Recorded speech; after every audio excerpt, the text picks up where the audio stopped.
All right, today we're going to talk about decision making, how to make better decisions, how your choices affect your life. But quickly, before we get there, validate me. Please, I need to inhale your validation. So please subscribe. If you're on YouTube, like, comment, subscribe, hit the notification bell. All other platforms, like, comment, share with your friends. Make me feel like a whole human being. Okay, how to make better decisions.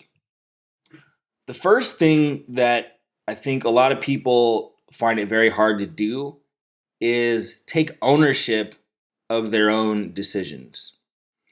So there are definitely circumstances that affect your life that you have no control over.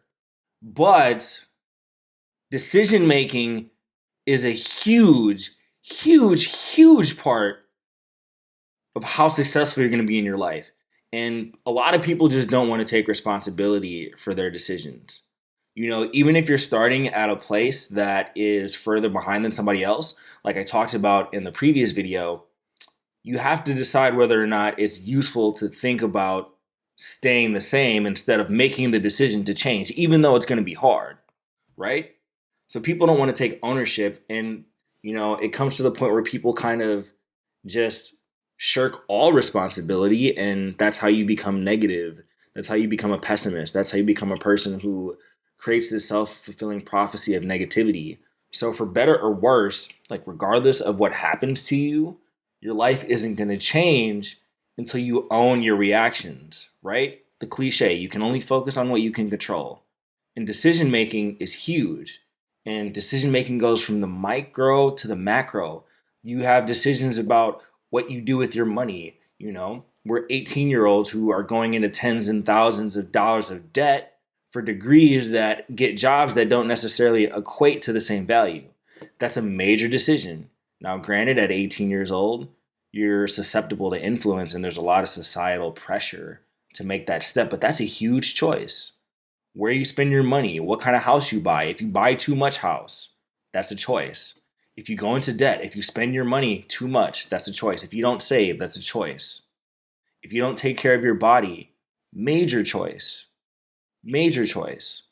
And anybody who can say, you know, we can have a debate about genetics and everything like that, but at the end of the day, the outcome is going to be whatever the outcome is going to be. Like either you're going to be healthy or you're not going to be healthy. So we can debate about it all you want, but you have to take whatever decision-making power you have and put it towards the right thing. Well, actually, here's the thing about it. You don't have to. That's the best thing about decisions, the best and the worst. Like, you don't have to do anything.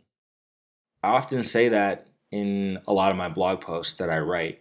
You know, I'm just giving suggestions. I'm no master of everything. I've just had experiences. I've improved myself in certain ways. And then I just kind of share what I've learned. And I really have a take it or leave it attitude when it comes to the people on the other side of the screen. Like, you don't have to do anything, right?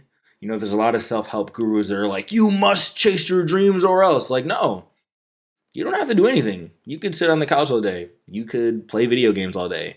You can watch porn all day. You can go drink every single weekend. You can get high all day. You can do whatever you want. Or you could work out 4 or 5 times a week. Or you could eat healthy. You could eat cheeseburgers, or you could eat kale. You have a lot of different things. There's a decision tree that branches off, and then the culmination of those is what your current life looks like, right? So take me, you know, for the past 4 or 5 years, I didn't go out like at all. I spent the majority of my time working on my writing and my business. See, and even though in the one sense that's positive, every decision has trade-offs, opportunity costs, right? So opportunity costs are everything that you forego when you make a decision. When you invest time, money, into resources in one area, you can't take that and put it somewhere else. So for me, I did spend a lot of time building my business and trying to get my writing career off the ground, but I sacrificed a lot of things. I didn't have to shut off many of my social relationships that I did. I didn't have to not have any fun at all, right? So there's a double-edged sword to everything. You know, if I could reverse time, maybe I would have worked a little less hard and spend a little more time having fun, right? But now, as a result of the decision to basically not have a social life for 4 or 5 years, now I can do whatever I want, whenever I want. Now, after I've kind of got my situation straight financially, time, freedom wise, now I do go out quite a bit, right? But I still, even now, still, I don't go out Thursday, Friday, Saturday, Sunday, fun day, and get drunk and eat cheeseburgers and eat taco truck food and smoke cigarettes and do drugs all weekend, right? So I'll go out, but I still make the decision to put my mission first. Like last night I went out, I didn't even drink anything at all because I wanted to wake up and be fresh. I realized sometimes the decision to drink, it can be fun, but at the same time, I get bad hangovers and I get tired and I'm less effective. And since I am my own business, how I treat myself, the decisions I make have a direct financial impact on my life. So you have to look at things from different angles and just ask yourself, are your decisions moving you in the direction of a better future? I think one of the kind of a blessing and a curse that I have is that I've always been a very futuristic person. I've always been the type of person who can extrapolate out into the future what might happen. But then, on the flip side, that causes me not to stay in the moment that much. That causes me to keep chasing things a lot. And, it's hard for me to be content because I'm always looking ahead. But then some people have the opposite problem where they make bad decisions over and over and over again, and they don't see the long-term impacts. And then all of a sudden, it hits you like a brick, right? So like you don't get overweight when you eat one cheeseburger, right? If you suddenly gain 20 pounds after eating one cheeseburger, like you probably wouldn't eat them. But what happens when you get out of shape? It's like all of the suddenly you realize that you look in the mirror and you're like, whoa, how did this happen, right?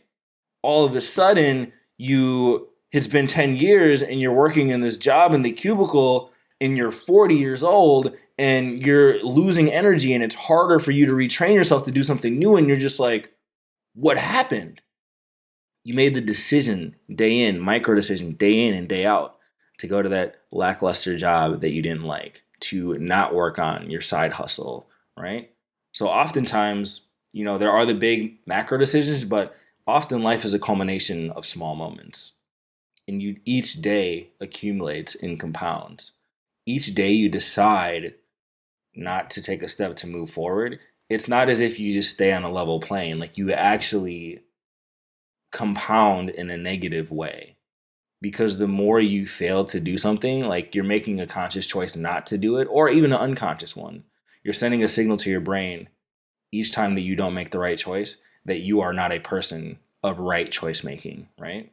Each time you do something that moves you backwards, you begin to build an identity of a backwards moving person. This is why it's so hard to break behavior and break feedback loops, right? There's a quote from Warren Buffett that says, "The chains of habit are too light to be felt until they're too heavy to be broken." The chains of habit are too light to be felt. Each little step is too light to be felt. And then when you finally feel it, that's when it's impossible to break, right? So you have to develop an awareness about your surroundings, self-awareness. And this isn't about me. This isn't about me telling you what to do. This is about you. This is your life.